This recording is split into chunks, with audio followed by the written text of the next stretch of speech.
Now. So good afternoon, sir, and good afternoon, all the students. And I really want to say thank you to Dr. Mr. Vinod Zutshi for taking time to speak to you all today. And on the behalf of all the class of sports management, I really welcome you to this session. And I hope that all the students and me, all of us will learn a lot from your experience. So students, I want to give a brief introduction of Mr. Vinod Zutshi. He's an Indian Administration Service Officer, so which is the highest administrative services in India, and he has been in the service for 35 years. And during his service, he has worked in various platforms, including tourism, election, education, and management. Mr. Jutsi is an alumni of Harvard Kennedy School and an MBA from Faculty of Management Studies, Delhi University. And today, Mr. Jutsi is going to talk to you about sports, and he has been involved in sports management as a as a as an consultant to IIPA, which is the Indian Institute of Public Administration, and he has been actively engaging with various government departments, including the Department of Sports, Ministry of Youth Affairs and Sports. So you can see that he has such great in-depth understanding of different aspects of government, how government involved in different areas of sports management. And I think we are very fortunate that Mr. Jutsi is here to share that in-depth knowledge with us. So, with due respect and with these welcoming words, I invite Mr. Jutsi to the on the floor, and please continue with your lecture. And I advise students to put their questions in the chat box, and we will try. We have some questions already asked by students, and we will put Mr. Jutsi will take those questions, and later we will all I will also present these questions to Mr. Justri, which are sent in the chat box. So thank you so much, and looking forward to your talks, Mr. Justri. Thanks, Ms. Manisha. Good afternoon, dear students. It's indeed a pleasure to be with you all this afternoon and for the next 1 hour. And I must thank Ms. Manisha Agarwal and the James Cook University for this opportunity to me to address the students of Bachelor of Business program at this university, where more than 60 students in the sports management module, I am told, from 10 different countries, including Singapore, are participating. Friends, as regards today's session, I would speak on the subject for around 25-30 minutes, and then we can have question answer session as well, as already indicated by Ms. Manisha. As you know, today's subject is primarily the government involvement in sports, and since I have been associated with Government of India and the state government of Rajasthan for 35 long years, one has been exposed to not just the sports policy of the country, but also how the sports development is done at the grassroots level, at the district level, at the village level, at the state level. And we were on the side of the executive, the implementers. So one has a fairly good experience to share as to what are the general interventions which the governments do, and how much is the sports sector dependent on the government. Now, this is very important, and I would also like to mention one thing, that being from India and having experience of the Indian government in all sectors, including sports, I would try to give illustrations and references from the Indian sports sector, and also what all schemes are there in the government. But at the same time, I would also like to take up what policies are existing, what are the system in and the priorities in other countries from where these students have come, including Australia, that I will also touch upon. But by and large, if you compare globally all the governments, depending upon the intensity of intervention in terms of financial resources, in terms of controls and regulations, by and large, you would find that the goals and objectives prevalent in the policies of all the countries are more or less the same. I would cover that once I discuss the sports policy of India, and then I also would share some priorities and policies of some other countries as well. So, in all, when we discuss India and other countries, I assure you that you will get a global view about how governments are involved in the sports sector. Now, before I come to the main subject, you people, I believe most of you are youngsters. We have seen how sports has evolved uh, in this country and also all over the world. Just to give a brief idea as to how it has evolved in the world and how it has now taken the center stage of national and world economy, I think I need to dwell on this point. So, friends, sports started basically as a physical for physical and mental wellness, for recreation and entertainment, uh, to release surplus energy. In fact, if I would say that playing is actually an inherent ingredient of human development, it is an extension of, I would say, physiological need of human beings. Uh, in a human child, also, if you say, they start with playing in his cradle itself, and then with the toys.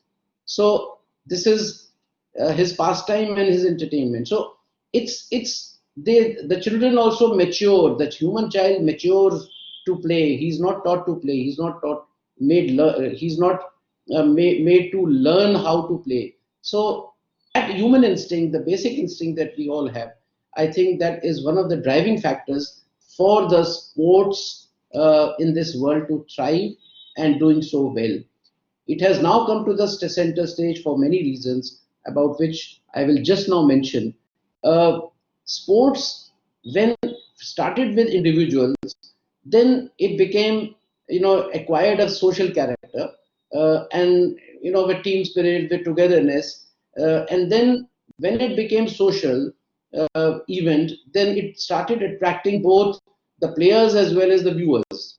The more you had more and more viewers, more and more competition, more and more challenges, the competitiveness came in the sports arena, and the sports came out from inward to outward, and from individual games it became to field games as well.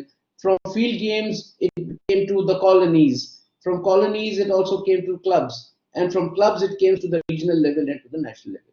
So with globalization in the last few years, sports has now become international. So friends, during the journey, I would say that sports has also turned into a profession.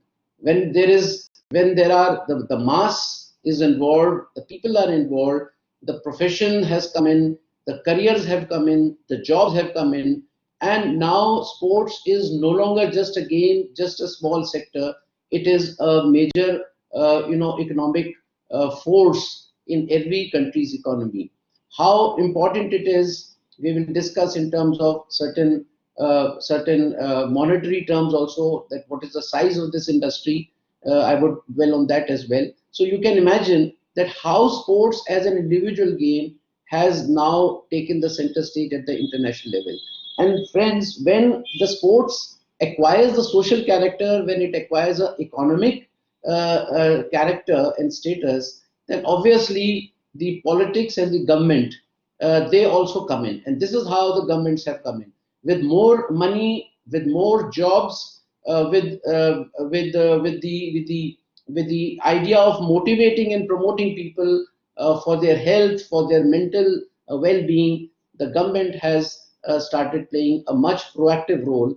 And not just government, I would say that even the private sector, because the more the money, the more the jobs, the private sector also has jumped in. And lately, it's not just the private sector, we have the public-private partnership, that is the latest model, which is becoming the leading trend in the world of sports. In fact, when I mentioned that how government has come in gradually, I can cite the example of India itself. The Ministry of Sports, I mean, there is a Ministry of Sports and Youth Affairs, and there is a Department of Sports. So this ministry has been created in the year 1982. India became independent in 47, became republic in 1950. It took 2 years for India to constitute a ministry. Now, this is the journey which I have just now mentioned. It is proved by the fact that when Asian Games of 1982 were held, and they were a great success, that infused a lot of energy, a lot of motivation, not just in the government, but also in the people. And that is the year when the government decided that let us have a Ministry of Sports. So basically, gradually we have moved into the present stage. You people as youngsters may have seen the present stage itself, but then how it has evolved, that is very important. And the main sum and substance of my narration of this particular point is that government has played a very major role in the evolution of sports from an individual game to taking it to the social level, to take it to the economic level. And this is something which I want to drive home at this point. So, friends, now it is the sports is a we have an ecosystem in the sports sector. So, finally, what did government realize? What are the objectives? What should we do? So, I would come to the details and sports policies a bit later, but let me begin with what government felt, what are its responsibilities. So I would highlight, in responsibilities in 4 or 5 points. Firstly, the government is responsible for the physiological needs of the individual citizens of the country, their physical well-being, their being physically fit, their being physically active, and their mental health, their happiness by through the sports, and also to provide entertainment and amusement. So this is the goal one with which the government, was fraught with. And secondly, is that once it needs to bring in sports and make people healthy, you need to have sports education. So the second is government's role was to provide sports education, to provide skills, and as the competition came in, to provide talents as well. Thirdly, you need, in order to educate, in order to provide skills, in order to provide talent or get talented people in this sector, you need to have infrastructure. So this third responsibility of all governments, I mean, I'm not referring only to one single government or Indian context, I'm talking of global. The third responsibility which all the governments felt was that we need to build required infrastructure to an enabling environment to develop and promote sports. Then, fourthly, once you had uh, sports as an industry, you can create jobs. So, very soon, the government realized and made one of the goals as to create jobs through the sport industry and through the sports sector.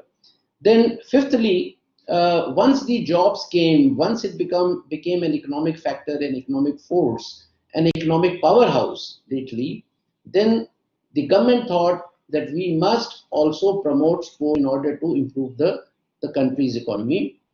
And that is where most of the international events that take place, and also the concept of sports tourism has come. Today there are many countries including India which is having one of the verticals as sports tourism. That means getting people from outside and moving the people from their homes in order to watch sports or in order to play sports. It's more of watching sports which promotes tourism rather than playing, because there are a very small number who play. Today, millions are the viewers are in millions and players are maybe in hundreds. So this is the transformation which has happened. As I mentioned, the center stage. This is the basic paradigm shift which has happened. Earlier, the player was not a viewer. There were just players, and that's all. They used to play for entertainment. But now you have one player and you have millions of viewers. If you see a lawn tennis final match, you can imagine millions of people all over the world, they watch Wimbledon, just two players playing in the finals. So this is the transformation which has happened. The digital technology, the electronic technology has made a sea difference in the development of sports, and the role has also accordingly changed and amended. And last but not the least, in all the countries, I have seen that the basic goal that they have is that it builds national pride, it builds unification, brings unity, the nationalism, excellence, and which is a big motivation, not just to the sports person who wins a gold medal or who wins a medal in some international tournament. Uh, if one sports person wins a gold medal, it is a celebration for the entire country. So the excellence is not only limited to one single person. Now, coming to the global size, I have some old figures, but to give you some idea, what used to happen 50 years ago and what is the situation now. If you see the figures which I have picked up from a 2016 report, uh, the whole global market of sports had risen to almost 700 billion US dollars. This is a figure, maybe it's about 4 to 5 years old figure. So you can imagine how in geometric proportion it is increasing. But what are the various ingredients of this 700 billion USD? Sports events, they are fetching almost 80 to 100 billion USD. Then more than that, the sports apparel and footwear, you can't imagine now how marketing is done on the basis of sports, is almost $310 billion. So when sports events are fetching $80 in that year, same year, sports apparel and sports footwear fetched $310 billion. Then sports clubs, $100 billion. And infrastructure, food and beverages, it's about 200 billion USD.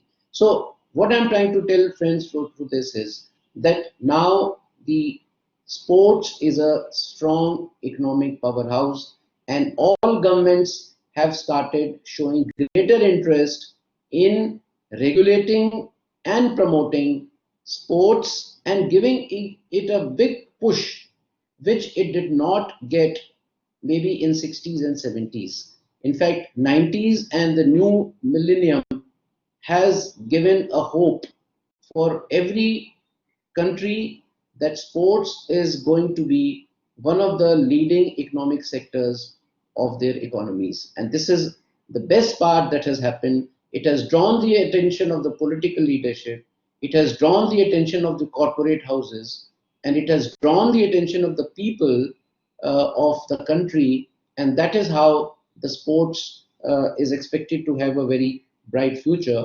And the more brighter the future, the more will be the role of the government to see that this progression is sustained and sports continues to grow in much larger proportion than it has done in the last 20 to 30 years. So now, why this market has been increasing? I would like to just pick up some of the trends. I mean, this is again a global phenomenon. I'm not referring only to India. Of course, as I mentioned, the key trends which have driven this market and which will continue to drive even more is the rising importance of the technology and data, especially the electronic technology, the digital technology. Then social media has been playing a very important role. Thirdly, increasing online consumption of sports by people. Then another very unique thing is that the viewership of female has gone up. Now, generally, the role of women or the participation of women in sports, if you see the history, it was very meager. Gradually, it is coming down not just to the fields, but also in their homes. As an entertainment, the females are watching and their viewership has grown much more than what it used to be earlier. And of course, the overall increasing viewership and sponsorship has also, boosted this trend. And of course, participation in sports, especially cricket and other games, especially India, in reference to India, And of course, there's another reason which has happened specific to India, that a lot of specific sports startup have come up in India. So this has been one of the reasons which is specific to India. And another thing which has happened in the context of India in this growth trend is that the rural viewership has gone up. India is primarily a rural country with almost 70 to 75% villages and rural area. So this population, the rural population's viewership has gone very high thanks to the internet connections, thanks to the digital technology. Now, I would come to the sports ecosystem in India.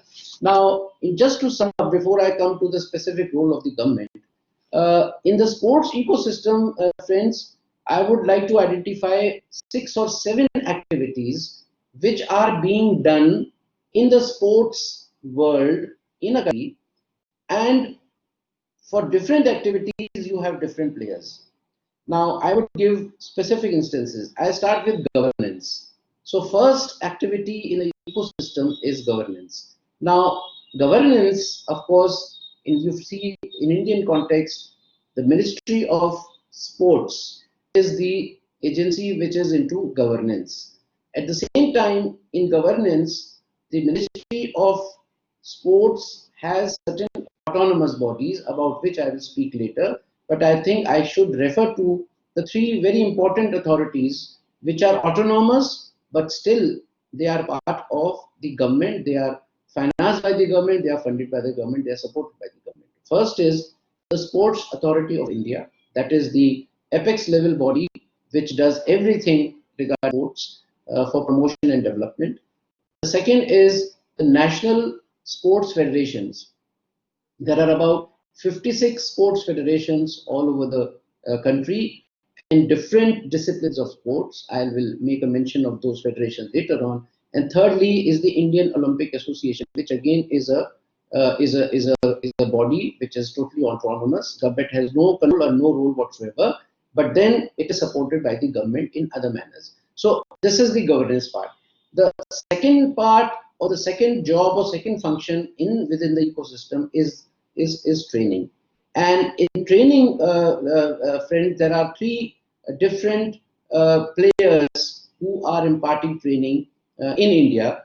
The Sports Authority of India here has got numbers of regional centers of training through which the training is imparted to various class of people. And similarly, if you see the autonomous bodies, here the National Sports Federation about which I referred, and there are state sports associations also. These are the 2 bodies which are playing a role in the training part. And third is that there are training academies which is in the private sector. So friends, in the training space, you will find that the core government is into it, playing a specific role. Number 2, the autonomous bodies created by the government are there. And number 3, there are private sector academies which are imparting training, just like any other education institutions. The third space, the third activity is the sports events. Now, in sports events, again, there are 2 players, the private sector as well as the autonomous body. Government has no direct role as far as conducting events are concerned. It gives funds to these federations to conduct events, but directly the ministry and the Department of Sports is not into conducting any event.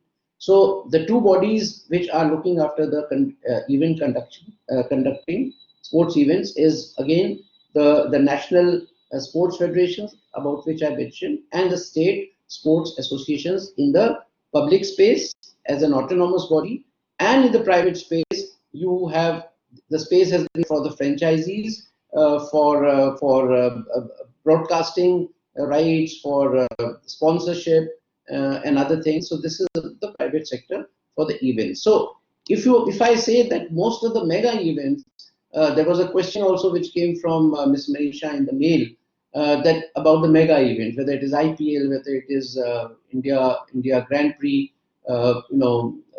all these events, even the league events which are happening about which I will speak later, they are all sponsored and promoted by the private sector, and government has practically no role except for providing infrastructure or maybe providing other kinds of administrative services.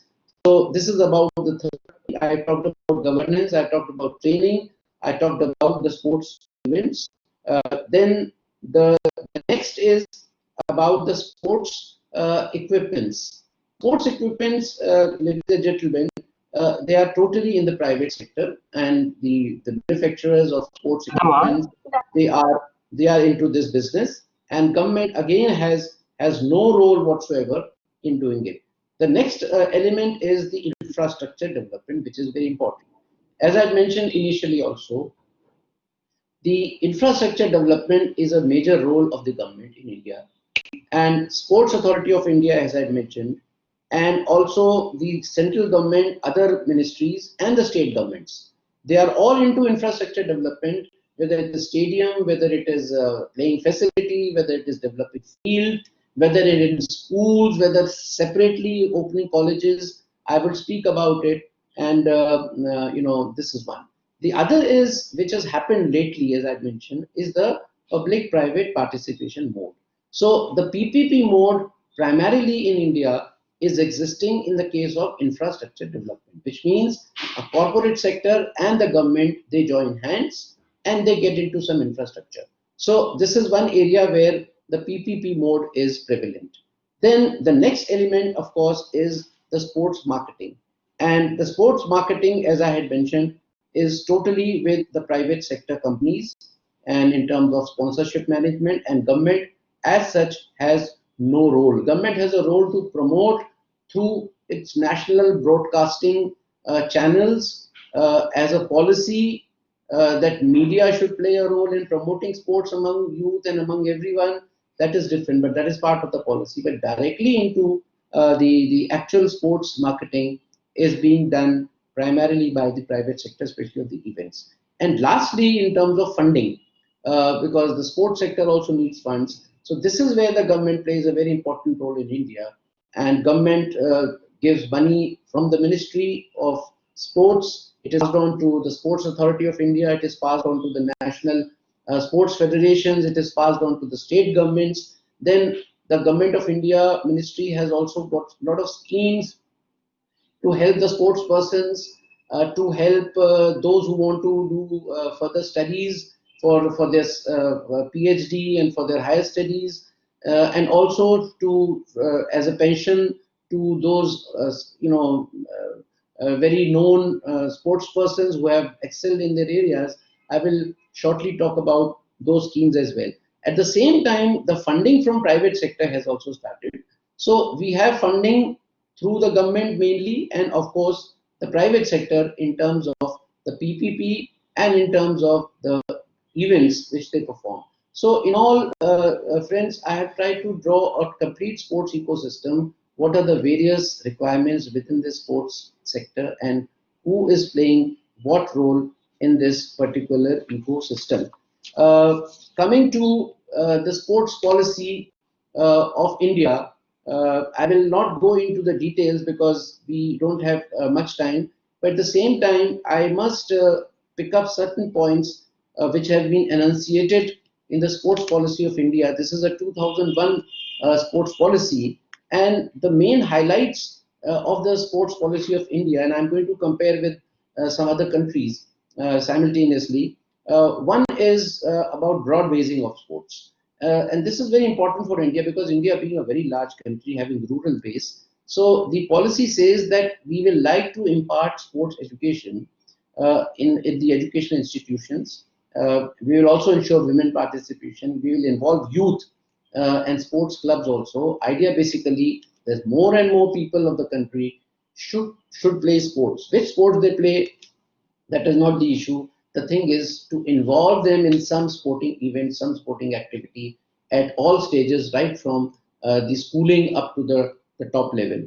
The second thing which is related to this only is that integration with education. So this is very important, and that is where you have in India in up to class 10, that is secondary education, which is 10 classes, the sports and physical education, they have been integrated with the education curriculum, and it is like a compulsory subject. So you have a sports subject, and you have a sports period in the classes, the schools, and this is basically where the government regulation comes. Government instructions are binding on all the schools throughout the country, that you will have sports as one of the subjects of the compulsory subject in your curriculum up to class 10th. So this is where the government role is very important, and of course part of the policy. Third, as I mentioned, the government's policy is to make infrastructure to play, whether it is play fields, whether it is stadium, whether it's coaching camps, both in urban area and rural area. So infrastructure development is also part of the policy. Then excellence in sports. The role of Indian Olympic Association and also the role of the National Sports Federation and these autonomous bodies, they will have the role to have excellence in sports. It is they who select sports person to be sent to various tournaments, to various championships. So the government also desires that there should be excellence, in sports. Then, of course, training and development of coaches, sports referees, umpires. This is also one of the policy points, and according to the policy, they have been brought to actual the ground level by providing infrastructure, by providing all those schemes in which people can acquire training, they can develop themselves into coaches and referees and umpires and so on and so forth. Then, as I mentioned, the policy is also to give incentives to sports persons. It is in the form of awards, it is in the form of some monetary benefit, and of course, the next point is sports tourism. Now, when I talk of sports tourism, since I've been secretary in that ministry, we had laid a lot of emphasis on the new areas, and like golf tourism is one of the very important niche tourism area where India is promoting with all these signature golf courses that we have in India. Cricket, of course, is one of the USPs of India sports tourism, and likewise the leagues have been formed. Gradually, it is expected that other disciplines in sports will also follow the same manner. And then, of course, the policy also mentioned that there should be resource mobilization for sports from the corporate sector, so that we are able to promote, because government alone with their funding cannot promote sports in a large country like India. When I tell you about the budget that we have, you will find it very meager. So it is not just the government of India budget that is important, it is also the budget or the money which comes from corporate sector. And that is why in the policy they have promoted bringing in of private sector, the corporates, into promoting these events. And that's why, as I mentioned earlier, all these leagues which are being made now, and the IPL also is purely a private event with all the money coming from the private sector. And then, of course, role of mass media to popularize sports, through electronic media, through national broadcasting channels, through private channels. Now, this is again a kind of direction as a policy, that even to a private electronic channel, the policy would be that you have to lay emphasis on showing sports. We have a separate sports channel of Doordarshan, which is the country national broadcasting channel, and similarly we have many regional channels which show sports events. So it is part of policy that all the channels in the TV and the electronic media will have to cover. And finally, the policy, the major points, there is a point of globalization, which basically means that we would also like to engage in a lot of exchange programs with other countries. And because now sports is an international event, and every time the real motivation people get is through these championships which are international. So the exchange program with different countries is also part of the Indian sports policy. At this point of time, I would also like to go on to some other countries. For example, if you see Australia, you will find that they have come out with a Sport 2030, which is basically a sports plan. They call it Sports 2030. Now, the four important ingredients of Australia in terms of promoting sports is: first, to build a more active Australia. Now, this is by and large the same thing. You need to have robust and healthy and fit people. The youth should be fit. And this is what they have spelled out, build a more active Australia. Then achieving sporting excellence. Similarly, just like in India, I've mentioned excellence in sports is one of the issue. And again, they have mentioned the national pride will be one of the biggest motivations for them. That is what I mentioned for India as well. Thirdly, they have mentioned to safeguard integrity of sports. Now, this is something very unique. And primarily, they have mentioned that sports should be free from corruption. Now, this is something very unique about Australia, and I really compliment that they have mentioned this as one of the four integral points of the sports plan of 2030. And of course, in terms of sports 30 actual plan, they have referred to diverse and inclusive sports, just like India says rural and urban both. Then second, the future generation to be more physically active. This is what they are going to translate into. Then greater collaboration of the sports sector with partner organizations. Again, the public-private participation, the government is extending its role and giving it to the private sector to an extent. And of course, the growing the economy is one of the also the points of the Australian sports policy. So coming to another country, Korea, if you see their national sports policy, they have uh, laid emphasis on elite performances in international event. Elite sport performances, according to them, will motivate the sports person, will motivate the country and make them more active. Then community sport development, again the same point which Australia and India had mentioned. Then talent identification and development. This is something which is very specific, that they believe in identifying and developing talents. Again, when the good talents are there, of course the elite sport performance will happen. Then a lot of emphasis on training facilities, a lot of emphasis on coach provisions, and a lot of emphasis on scientific research and innovation.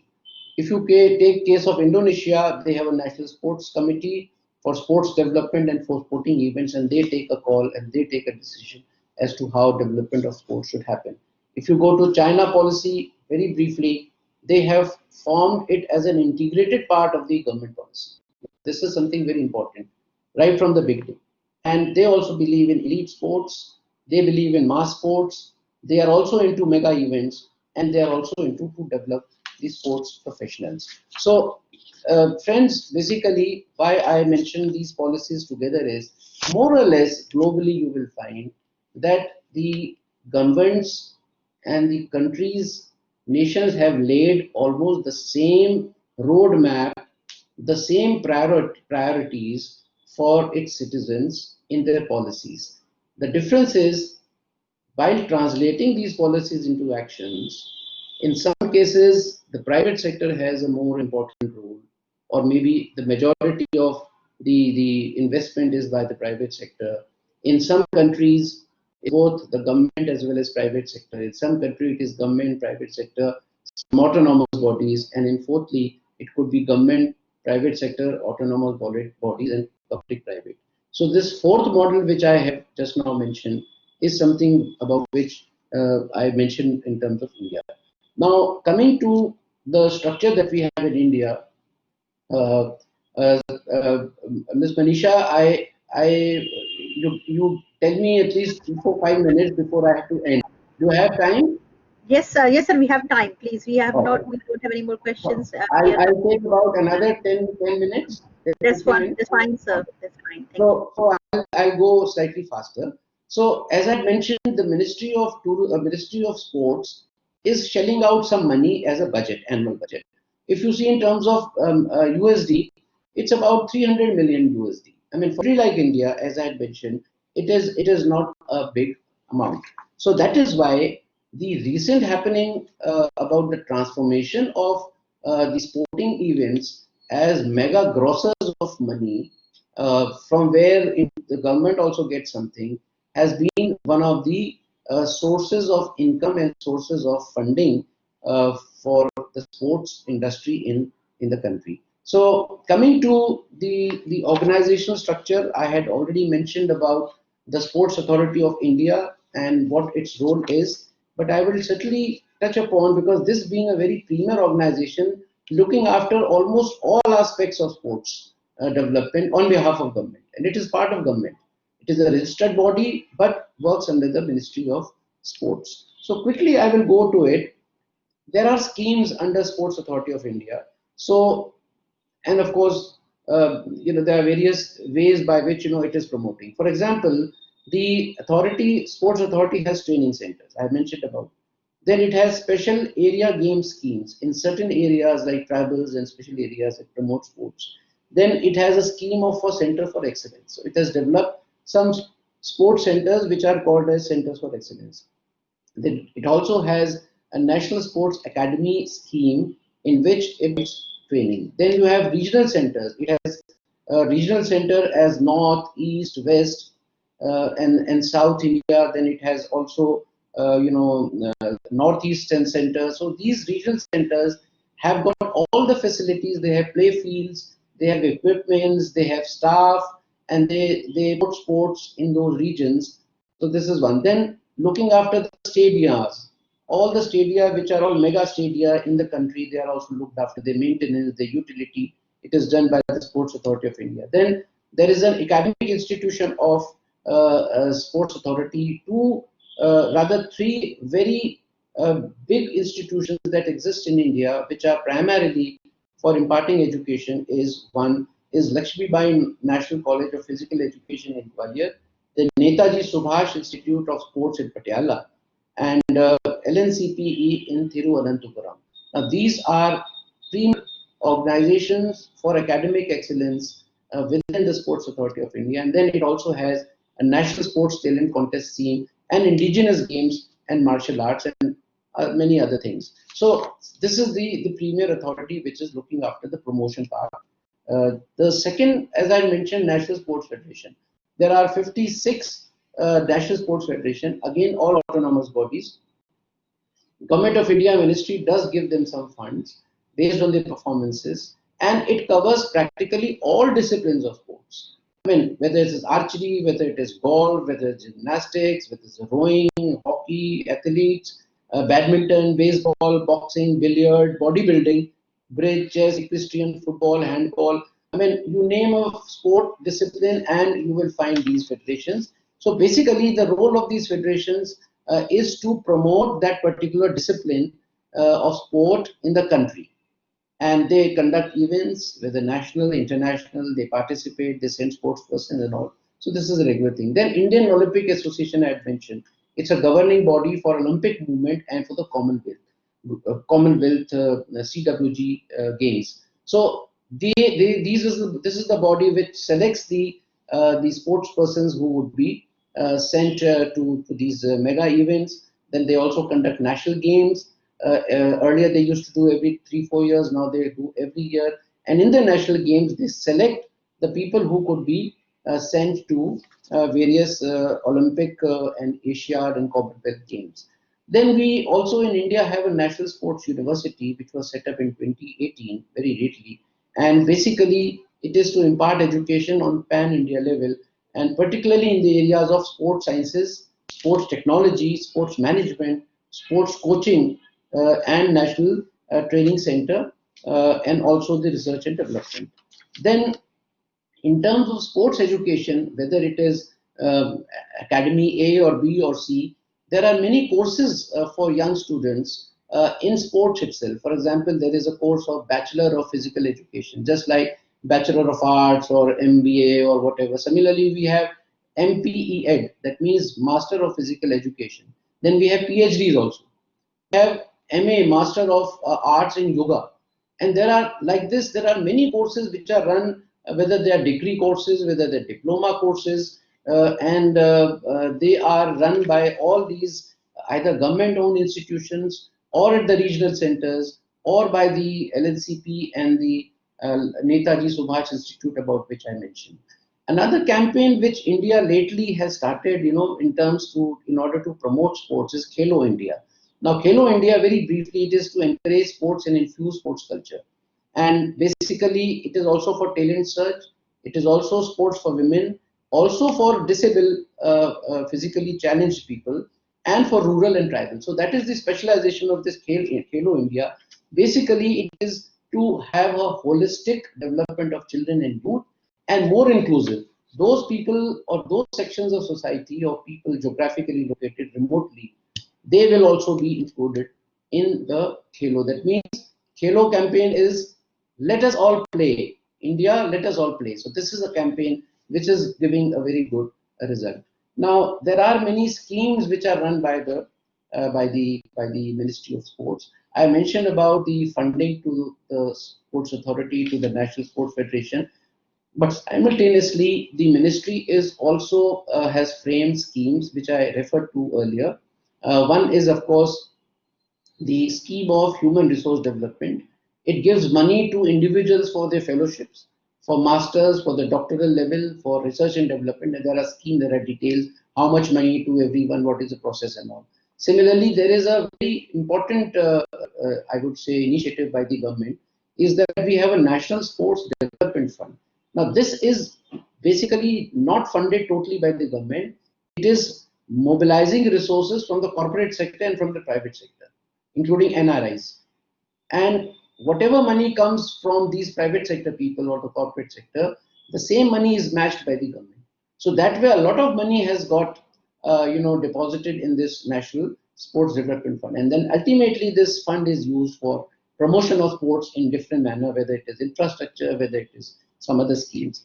Then, as I mentioned, there is incentive to sports person in the form of rewards and awards. There is Rajiv Gandhi Award, there are Arjuna Award, there are Dronacharya Award. Basically, to give incentive not just to the person who has done very well, but also to show to the youth that look, if you do well, if you compete and you do well in some big events, you will also be capable of getting the awards. And finally, there is a scheme of pension to meritorious sports person. I told you, whoever has got gold or silver or bronze at the Olympic events and other Commonwealth and all, they are given pension for all times to come in order to make them, give them financial health. And similarly, I would say that now coming to some of the important things about which I think Manisha, you mentioned yesterday and also in your mail. You see, I was mentioning about the private sector. Now, cricket is the biggest crowd puller, and IPL, which started in 2008, has become one of the biggest, I would say, events, mega events, biggest grosser of money and an entertainment source for everyone. In fact, today only I got an alert in the morning when I was sitting on my table that the IPL of 2020 will be held in September up to November. It's a 40-45 days event. I think the largest uh, event having largest tenure, I mean number of days, and it is major grosser, and it is a big entertainment for. Now this has been doing very well.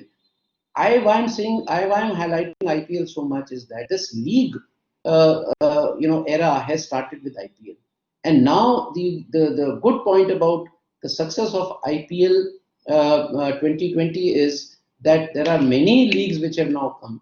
For example, Football India Super League has come, Hockey India League has come, Premier Badminton League, Ultimate Table Tennis League, Pro Volleyball League, Pro Kabaddi League, Pro Wrestling League. Now, all these leagues, are the offshoot or maybe the resultant of the success of IPL. So now India is responding very well. The corporate sector of India is responding well, though all these leagues have not taken, I mean, have not got that much of success because they have just started. But as compared to cricket, because cricket as such has always been loved by Indians right from the time when it was not independent. So it will take some time. But what I'm trying to say is that the government, the private sector, the corporate sector, the big money has started coming into sports through the IPL system. In fact, India Grand Prix also started in 2011, with lot of hope, with lot of investments made again by the private sector only. Government had no role whatsoever. I like to clarify that, and but it did not do well. It ran for 2-3 years, but thereafter there were some issues about some legal disputes, about some taxation issues. Thirdly, the corporate sector as such did not show much of interest, and even the Motor Federation that we have in India was also not very keen, and they did not take it further. And frankly speaking, with the first and 2-3 events, the people were not moved and mobilized so much. Maybe with time, it can get revived again because it started with a lot of fanfare, with a lot of media buzz, and it could have done well, and maybe it would have been continued, but for these legal dispute things. So what I'm trying to say is that the big events which are happening in India is primarily because of the money coming from the private sector in terms of sponsorship, and then the big money lies in so many things, in broadcasting rights for media and all, and that is why the money is coming. It is not coming from the spectators or maybe through the admission tickets and all. People are watching, in their homes. Today, sports is played by less and watched by more, sitting in their home before the TVs, and that is what is the latest transformation of sports in India. At the same time, let me also just tell, India has been conducting very mega events in the last few years, but not to the extent which India could do. I'm sure that in future, with all these leagues coming, we'll be able to, India would be able to take up some more events. But anyhow, we did the Asiad of 1951, 1982, Commonwealth of 2010. Then there was a FIFA Under 17 World Cup in 2017. We have done Cricket World Cups in 87, in 96, in 2011. And then we have these international events of Chennai Open in the tennis, Indian Open in golf, and also Indian Open in badminton. So, Manisha, I would pause here, but before I stop, I would like to just sum up by saying that the sport development so far has happened primarily because of the government's intervention. Number two, gradually the government is offering the baton and some space to the private sector. Thirdly, it has often also started collaborating with the private sector in terms of public-private. And fourthly, it has not taken too many works for themselves. They've only framed a policy for everyone to follow. Directly, they are doing very limited things except for funding, and they have left it to the autonomous bodies, which are very high powered and which are autonomous in real sense. Financially, they may be dependent, but they are also raising their own resources. So this kind of model is working very well, and this is how the government is, taking actions in order to promote sports. So I will, and moreover, as I mentioned, some of the case studies and some other countries, by and large, you will find that there are common points in every country's policy. The basic mood idea is that people of the country should be healthy, they should be physically fit, they should recreate themselves through sports. The people of that country should get entertained with the sports, not with what is happening in their country, but also all over the world. With globalization, I think sports has to be studied, sports have to be developed, sports has to be promoted, uh, keeping the global perspective in mind. And this is what I think all the students who have come from 10 different countries, they should go back with this impression that by and large every country has the same need, and the entire globe also has a common need of watching the best sports in the world. They are more interested in watching good sports as an entertainment, and whenever their country wins, they get this national pride, and that is also one of the incentives for watching. Because when India enters into the final of World Cup cricket, you can imagine the TRP of the televisions could have been more than what on during that evening when India plays finals in the World Cup cricket. So what I'm saying is that because that is the national pride, the unity and nationalism that you have, every country has when they watch their team playing, even the preliminaries, they are all glued to their TV. So this is what the sports can do. Sports can provide affinity in the people, they can make everyone one. It is like unity in diversity. So I will stop here and I will be very happy to attend to questions. Thank you. Thanks, Manisha. Thank you, sir. That was a very good session, and I am sure students have learned a lot, and I also learned a lot today. So, I think you have shared a lot of things, including from objectives of the government, which is common across nationality, and the ecosystem of the government, and especially highlighting the public-private partnership that has been initiated in last couple of years. So I think that has been very helpful for our students because these are upcoming topics in our sports management class, and I'm very happy that you have laid the foundation of these topics in today's lecture. So I will invite all my students now. If they have any questions, they can open their mic and ask, or they can put in the chat box. And if they have anything to say to Mr. Vinod, that will be good as well. So I am waiting in the to see my chat box if something is coming up.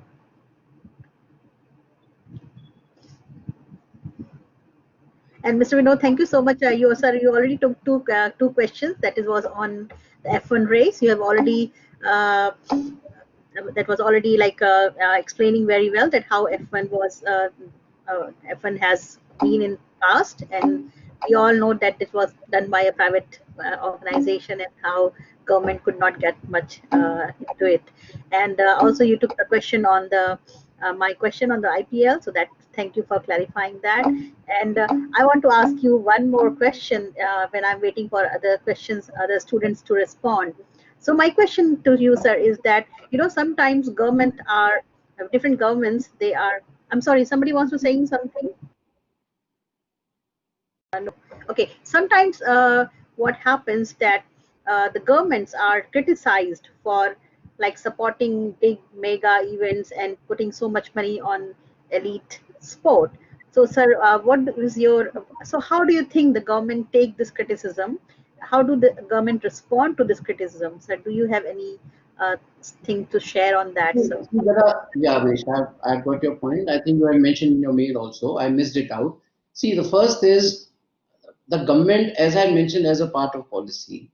We want to have excellence. We want to have mega events into the country. Also, with a view to promote sport tourism. Now, with this objective, government is very clear. The policy is clear that even if it is a corporate sector, the money that is spent, we have no issues whatsoever. The only thing is that there has to be a transparency in the whole thing. Wherever they need support of the government, whether in terms of clearing that proposal of holding an event, two things are important. One is that it should be a level playing field. Number one, if I get the approval to conduct an event and somebody also comes for that event, there should be a level playing field and there should be a proper way to select which person should get that event. Now, that is one. It is not a tendering thing, but the thing is that it should not be discriminatory. That is one. Number two is if the government is spending some money for conducting events, even at that time, it is subjected to criticism at times. How did you and why did you spend so much of money? Now, in Commonwealth Games of 2010, if you may have noted, it's been almost 10 years. We had heard a lot of issues, a lot of things, that a lot of money has been spent. Why should India spend so much? Even during 1982 Asiad, I was at that time pretty young, but I was in Delhi. One used to hear, that government was criticized. Why you're making so many flyovers, investing in Delhi for just one game. Similarly for Commonwealth. Now it is only the time that tells. Everyone has some motive to criticize. If the motive is good, if there is a issue of corruption, there is issue of use of money, of course that criticism is good. But when it comes to now, what happened is that Asia, I told all of you right in the beginning that it was Asia 1982 which set the ball rolling. The ministry came during after that, it was a big success. Similarly, Commonwealth Games, despite whatever criticism we had, the country had in terms of misuse of money or whatever, but the fact remains that for the people who came from outside, they were not they were oblivious of what is happening. It was basically that India hosted a spectacular game and we were participant. So those things, ultimately the objective is more important. The process has to be transparent. The process has to be non-discriminatory. In that case, even if there is some criticism, the government is able to defend. You can always go to the courts also.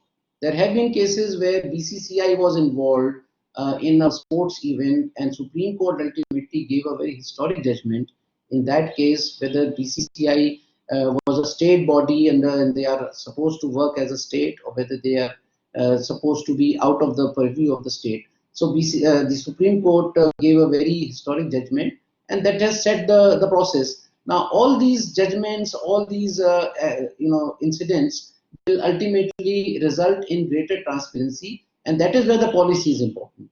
So I think when it comes to promoting sports, and when you do it for the first time, there is always a criticism, but then the criticism should not be just for the sake of it. If it is based on some misuse or misappropriation or any other wrong thing, or misuse of policy, or diverting the policies, then of course the criticism is good. But so far, India, let me tell you, we have not been spending a lot of money except for the Asiad and Commonwealth, which is a huge event. Indian government has not been spending much money from the government funds into big events. So it's only the private sector events which have got a lot of money in it. There only the policy of the government and non-partisan approach, in case there is anything to be referred to the government, is involved. I hope I'm clear. Are very clear, sir.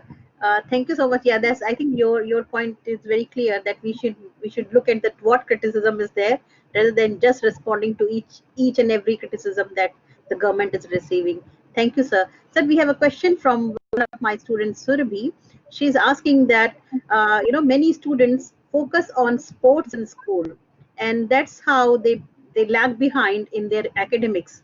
So what do you suggest that how they should, let's say if they are taking a career in sports, and how they should make an adjustment to their academic marks and grades, and also how they should participate in like extensive training which is required for sports, and that may bring them a bit lower in their academic grades. How do students deal? That's a very good question, I would say. Thank you. Yeah, it's a good question, and it is in fact, even as a young boy, all these things come in everyone's mind.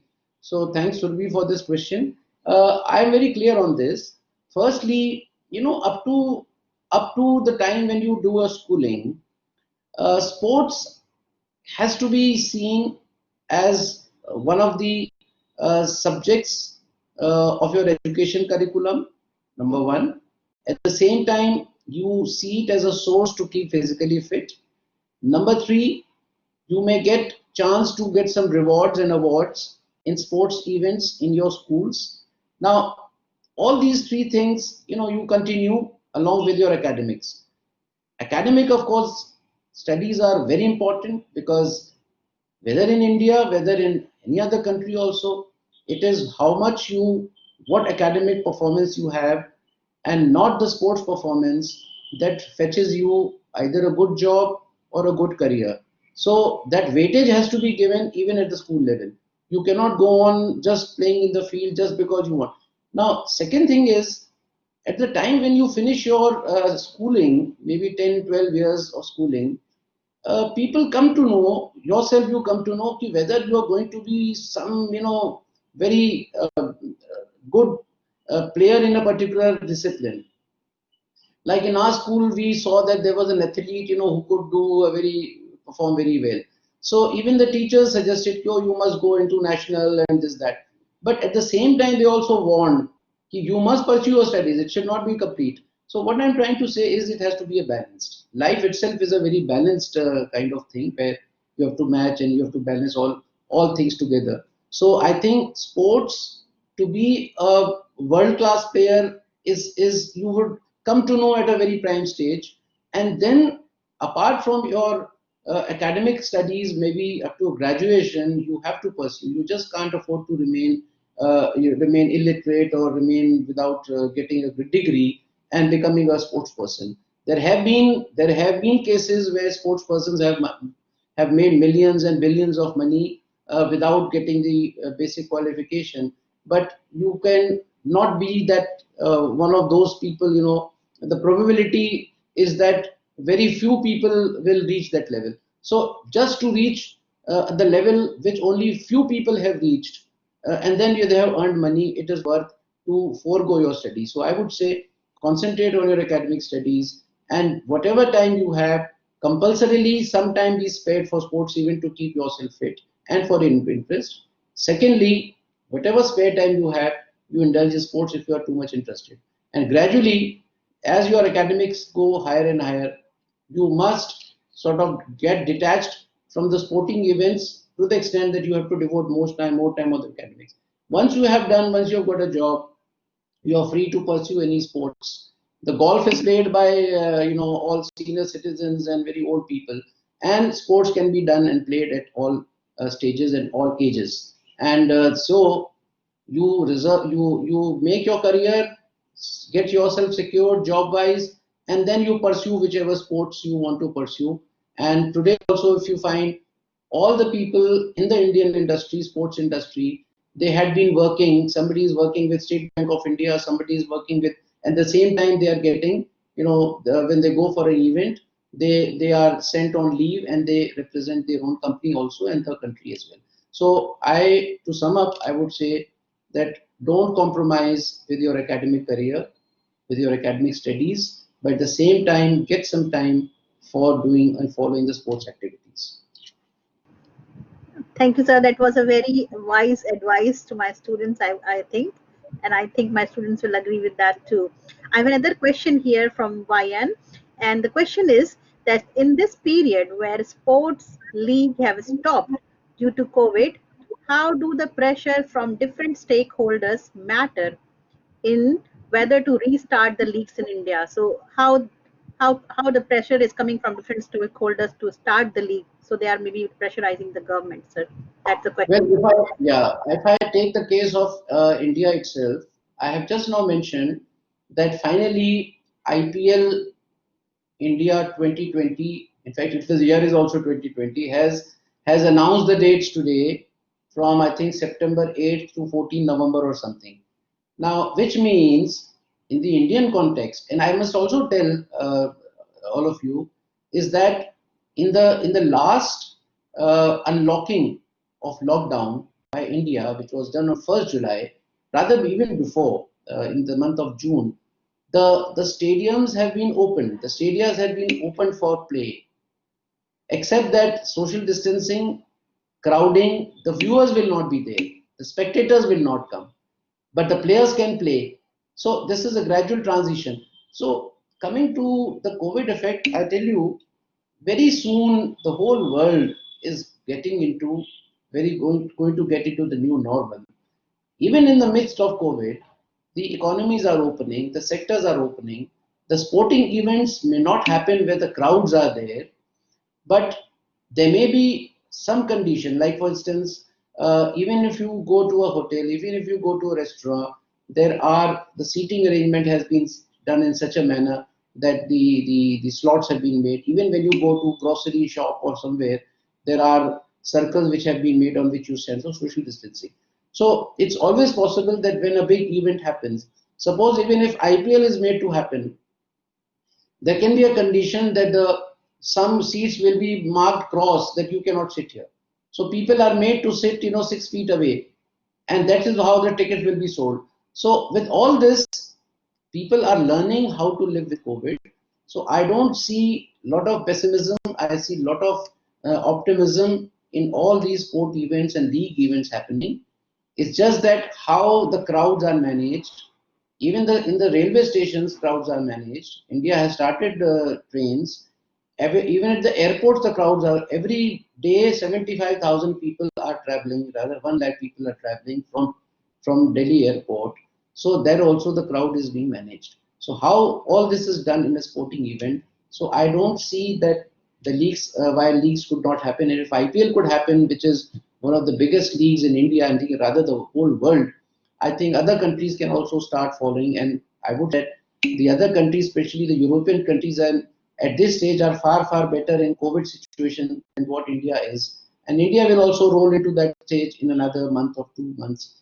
And with vaccine coming up throughout the world, I mean, many people are coming out with the candidates for vaccine. I'm sure that in another 2-3 months we will have all leagues, and maybe it will have more leagues to go as compared to what we had in pre-COVID. So I'm very hopeful about the league things happening also in the next few months with some social distancing and health protocols. Thank you, sir. I think that was a very insightful reply as well. I think